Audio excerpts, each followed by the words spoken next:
Jó reggelt! Jó reggelt! Jó reggel! Jó napot kívánok! Jó napot kívánok! Jó napot! Jó napot kívánok! Jó napot! Jó napot, che tanto bene.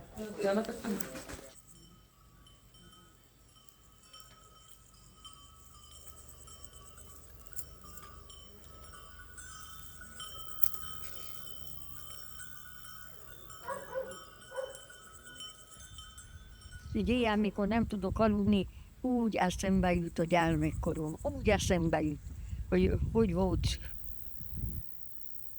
És szerettem még az én nagyapám is. Most mind a két oldalon az én nagyapám is, mind a kettős, az én nagymamám mindig szerettük, mind.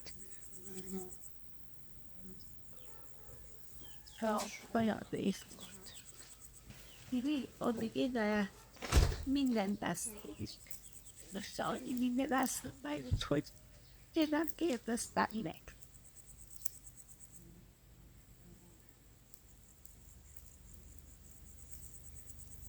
Mit dolgoztunk, mi drága jó Isten. Sokszor mondom, mit szállok, mikor bosszantani akarok. De csak egy évet adnék a nyakadba, amilyen volt az én életé. Nehéz élet. Nagyon-nagyon nehéz élet. A gyerekkoromról nem beszélhetek nagyon sok, jó? Nehéz gyerekkor volt. Mert az én édesapám úgy jött hozzá a háborúból fésztege. Az első világháborúból. Kellett dolgozni sokat a mezőn. Kicsi voltam, még 9 éves, és én már úgy voltam a munkára fogva, hogy ez sem mondhatós. Ilyen nehéz volt. Szemben is szoktam. Arattam, szénát csináltam, amit kellett a mezei munkán csinálni. Én is kaszáltam, egész nap húztam a háréba kaszát, csak megfenni nem tudtam soha a kaszát, megverni. De egész nap húztam a kaszát, mert azt se engedték, hogy vigyünk lapszámos. Mert voltak nekünk cigányok, volt itt, akik örökké édesapámnak a munka, hát nálunk sokszor még 20-szor megszóltak napszámosok. De édesapám minden este ott ült az asztalnál, és a cigányok kerekön mellette, ő nem szégyelte leülni, azt mondta, a munkást meg kell becsülni. Azt is mondták neki, gazduram örökké.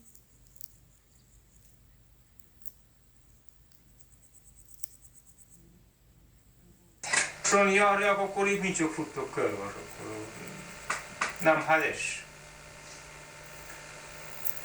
Ez a magyaruska. Ez a magyaruska.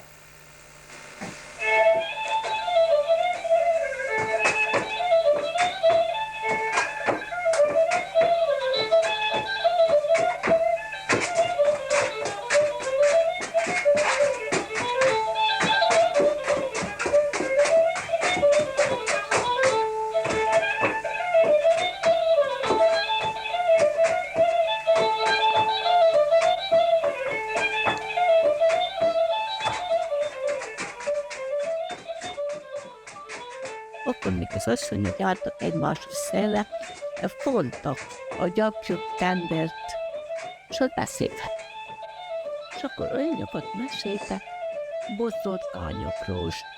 Akkor a fiúk is mentek, és ott még énekeltek, és még ott játszottak, és viccogtak, és volt, amelyik lánynak állották az orsóját, akkor meg volt, hogy hányszor kell megpuszíja, hogy az orsót visszakapja, és na, ilyen régi dolgok. Érdekedik, a fiatalok jártak kórus. Beszélgettek, hülyésködtek. Hogy mondták ennek milyen? Táncolódom. Ott volt egy plac, ott leültek, vagy kórusban mentek esténként. És akkor az a fiú hazakísérte a osztalányt, amelyik neki tetszett, hogy az megengedte.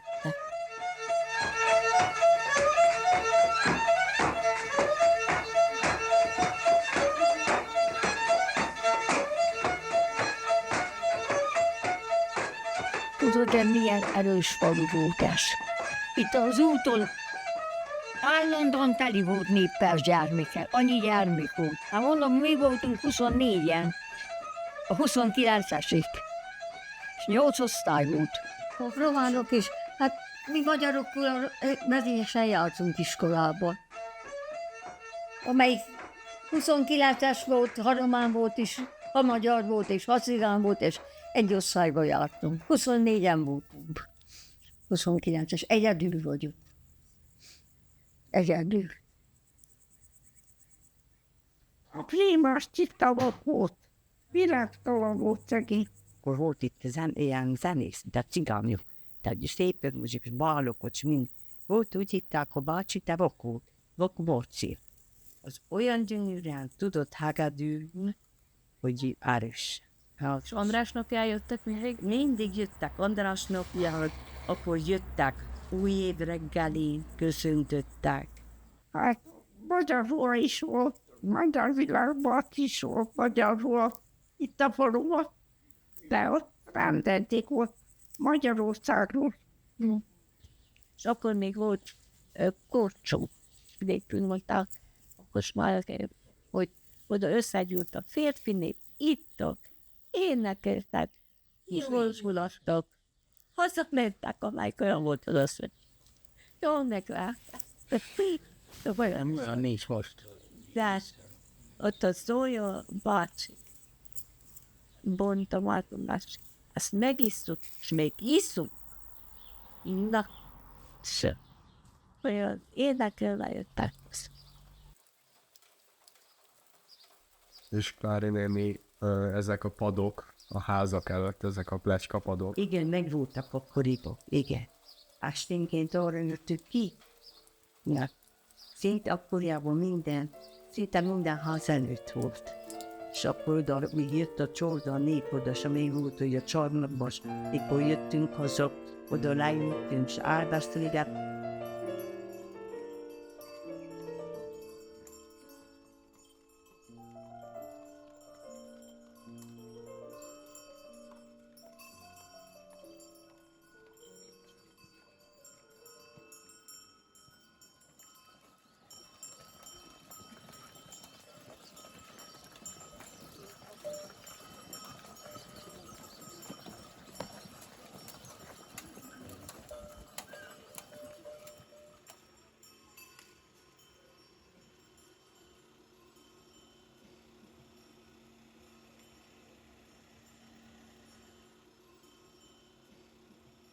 Nos, akkor gyalog elmentünk, képzelje fel a második faluba, Oklándra.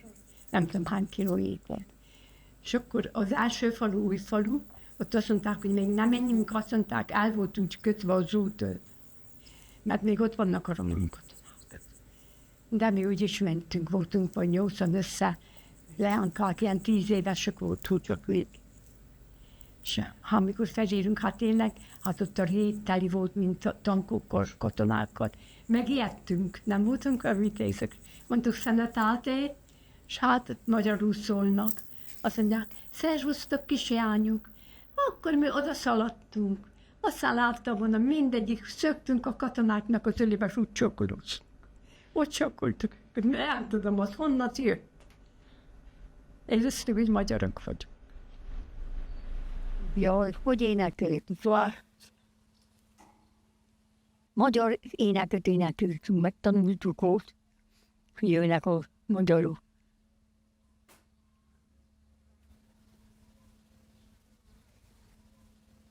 Öreg édesanyám, ne sírasson engem, Erdélyországba kell mennem. Felszabadítani raptestvéreinket, hamarosan szót ment a. Gyönyörű lesz az a találkozás, ha majd egykor viszontássuk egymást. Együtt indulunk el a szebb jövő felé, a szép Erdélyország felé. 40-ben, amikor visszacsatoltak ott Magyarországhoz, falu végétől egy pár méterre volt a hatás. Itt volt a magyar határ, és volt olyan kicsi, azt mondtam, hogy olyan céduláig átjáró, mert volt földött. Este meg volt hány órakor szabad menni, és hánykor jönni, ahol a papírra. Jó, itt mikor bejött Horthy Miklós, megvan nekem ez a kép. Volt egy olyan dolog, mikor magyar világ lett itt. Hát egyszer nagy magyarok, aztán lettek, bénálték az ablakot. A románokra. Románok. Látod, addig jól voltak. Egy falusia. És ez sok baj volt itt.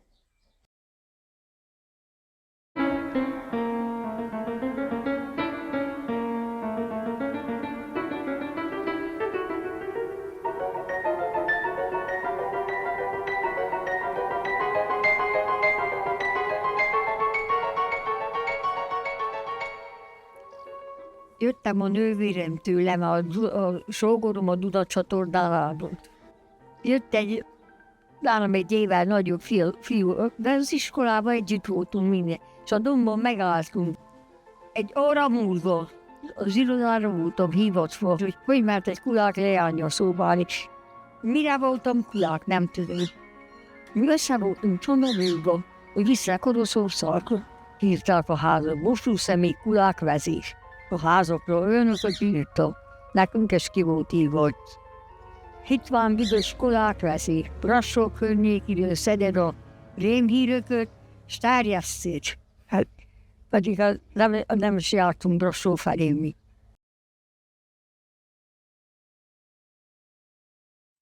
Többet nem engedtek iskolába minket. Végignéztem, míg a rovámot mind elvitték az adóba. Egy csepp rokolyán volt, amilyenből zsákot csináltunk. És így csinált nekünk Milinte. Rózám, még ezt se elviszünk, mondom, nehezen Milinte bácsi, mert nem vettem le. Mikor tetszettek összeházasodni? 45, április 29.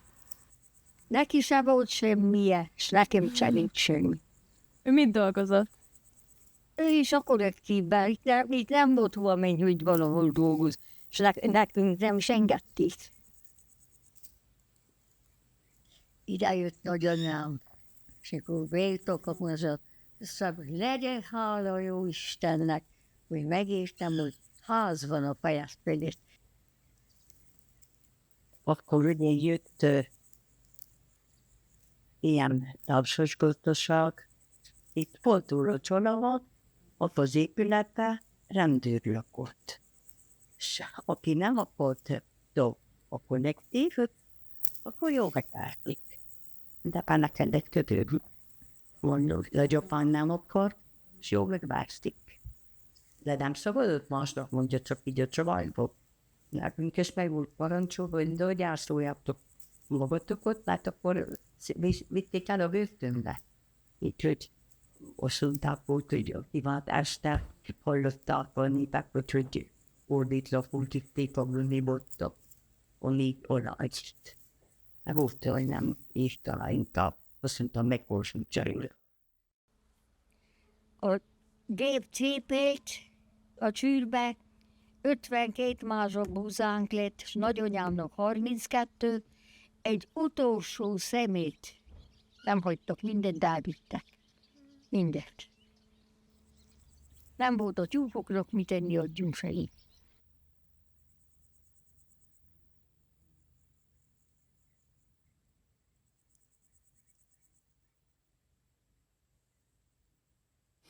Csonka Magyarországnak a dél-keleti táján. Tudjátok? Nem. Élt egyszer egy cigány leján. Nem cigány legé, meg egy szép cigánylány.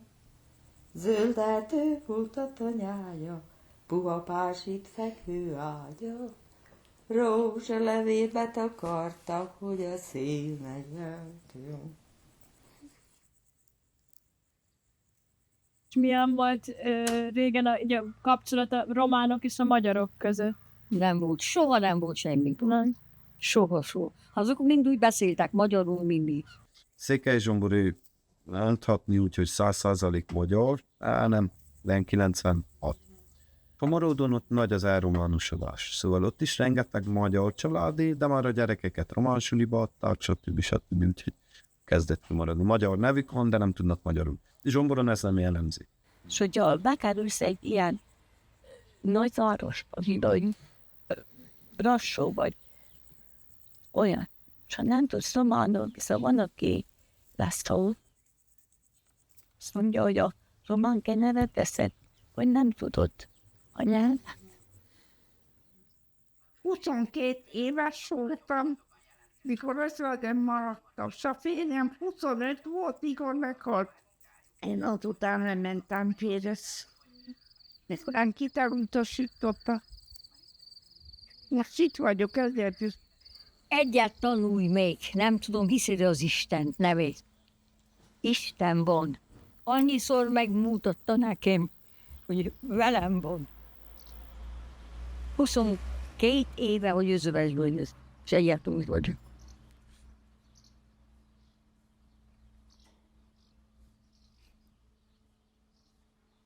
Azt nem mondja senki, hogy nincs Isten. De tudjátok mikor? Mondtál a templom?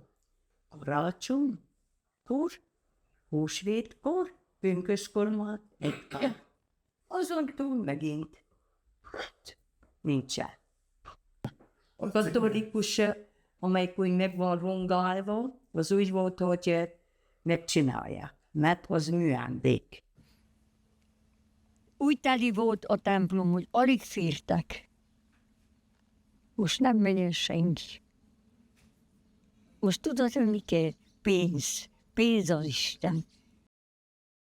Ugyanúgy a katolikus, unitárius, ortodox egyház is megvitatkozott, és mostan a cigányok között van egy saját papjuk is, és azt hiszem pünkösdisták, és jó működik szerintem, jó. Úgy alakult egy kis közösség között, tehát öt felekezet is van, azt lehet mondani. De ők és nagyon jó vannak, járnak a gyermekeik hittanulára, azt én tartok minden felekezetnek is, és nagyon aktívak.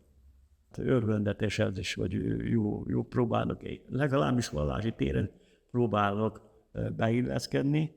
Na most, hogy ott sok gyermek van, és náluk is különféle segélyekhez, ők kapnak ezért aztán vitatott dolog, mert szegény nyugdíjas, aki főleg mezőgazdaságban dolgozott, nem kap annyi nyugdíjat, mint ők összegyűjtik ezeket a gyermekek után, meg mit tudom én, milyen segélyeket, és akkor egyébként sokszor rosszul érzi az ember magát, vagy ők többet kapnak, de hát ez egy ilyen rendszer, tehát ezzel nem tehetünk semmit. 89. szeptemberében voltam felszentelve, és akkor a szentelés után hát kimenjen Székely Zsomborra, azt mondták, hát akkor menjen a kinevezett lelkész. A falu természetesen egy erős közösség volt. Egy ideig azt gondolták, hogy megmarad a kollektív, nem sikeredett, akkor elkezdték elosztani az állatokat, a földeket, hát ez természetesen viták volt mindenhol. Akkor a vége olyan volt, hogy akkor jöttek az új gazdák, és azok mindent loptak el, amit foghattak. Ott meg is szerencsétlenül jártunk. Minden, ott a földiság ki voltál, mint hogy ki hol kapja, kinek vajutság, akinek nem volt sosemmit. Ott minden raboltak. No, vigyék, rakjanak jól. Igazságtalanság mindenütt. Mindenütt az volt. A faluban természetesen hát elég parázs hangulatok voltak ezen a földosztásnál, főleg akkor alakultak ki. Olyan idős emberek, akik dolgoztak az előtt, mint magángazdák is, tehát saját hölgyeik voltak, próbálták ezt megoldani.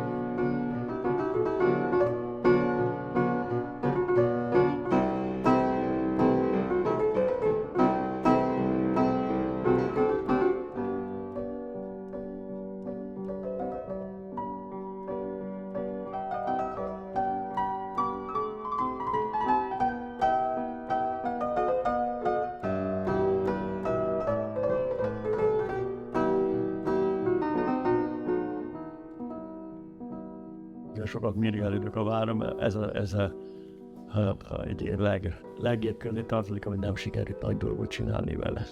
Fűzőt vagyok. Engem nagyon szerettem hallgatni, mikor mesélte, hogy régebb, hogy volt minden. Elmondta, hogy a várba szalonát tartottak régebb. A falu ott tartott a szalonáját, volt egy őr, aki őrözte, és mindenkinek volt egy ekkora vasa, és rajta a neve. és az úgy beleütték a szalonába, de nem nyúlt senki a másikhoz. Na, volt az első felmérés, Gyulafehérvárról jöttek a professzorok, mikor itt voltak egy hát rendes alsatások voltak, falusiak is segítkeztek. Ők azt mondták, hogy ilyen 1800-as évekből lehet a vár. Mi mondtuk a helyiek, hogy a legendák és a regények úgy szólnak, hogy sokkal régebbi a vár.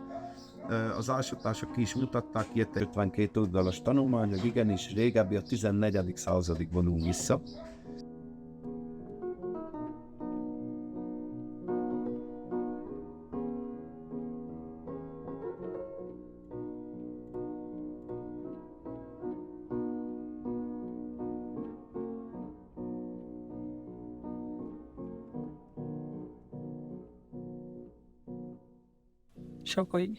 Sok házban üres.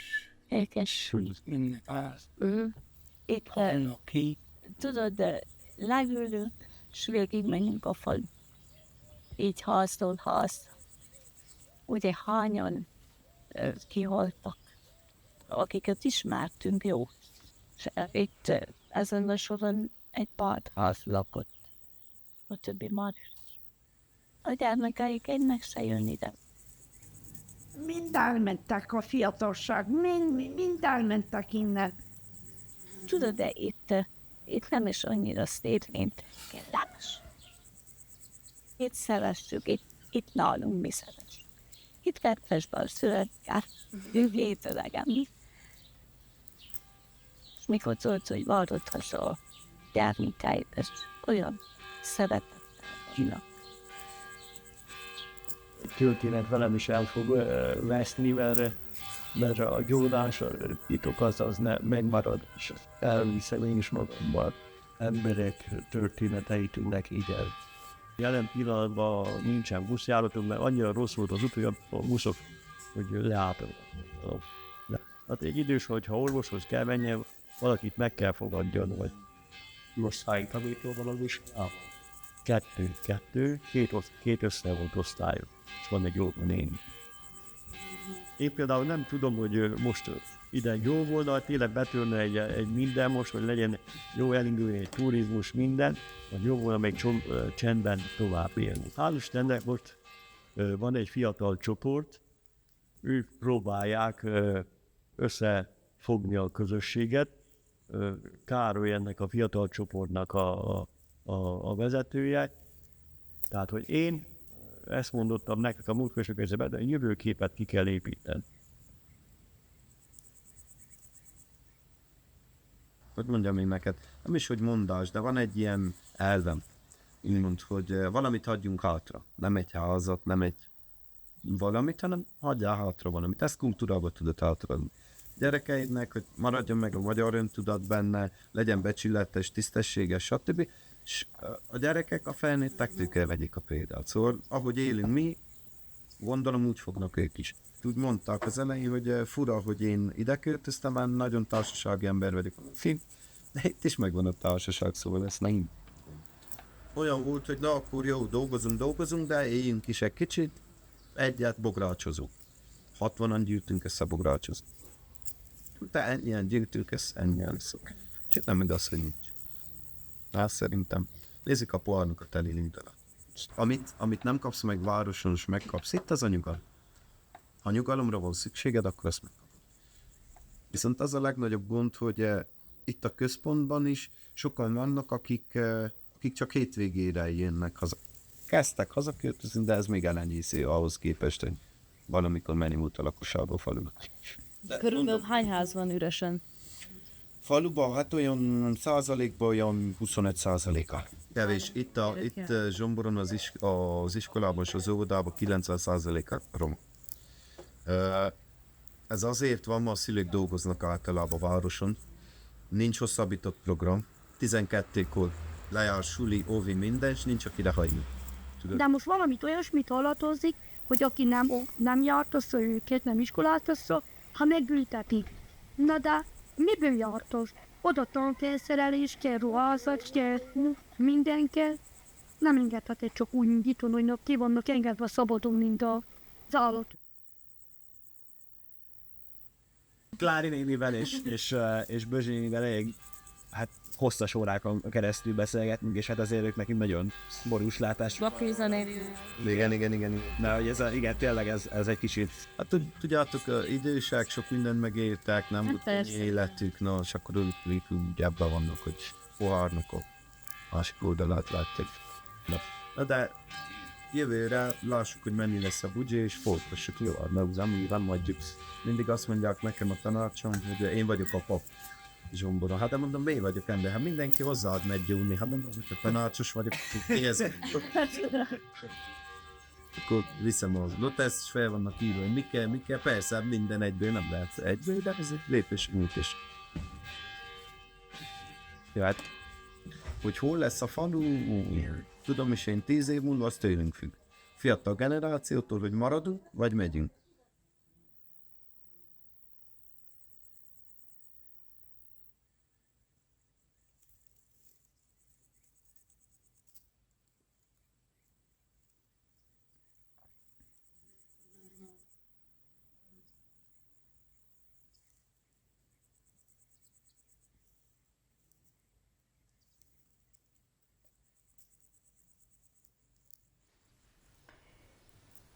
A zsombori vár csonka tornyát ül egy öreg holló. Messze eljárt, sokat látó, megpróbált a hólyó. Járt ő messze országokba, sok szép toronyúr már. De a legszebb mégis néki, a zsombori vár csonka régi tornya. A zsombori vár csonka tornyát szomorú hír járja. Nem él már az öreg holló, és a toronyárba. Nincsen, aki más országról sok szép öregét mondjon. Nincsen, aki azt elmondja, hogy mindenütt jó, de a legjobb otthon.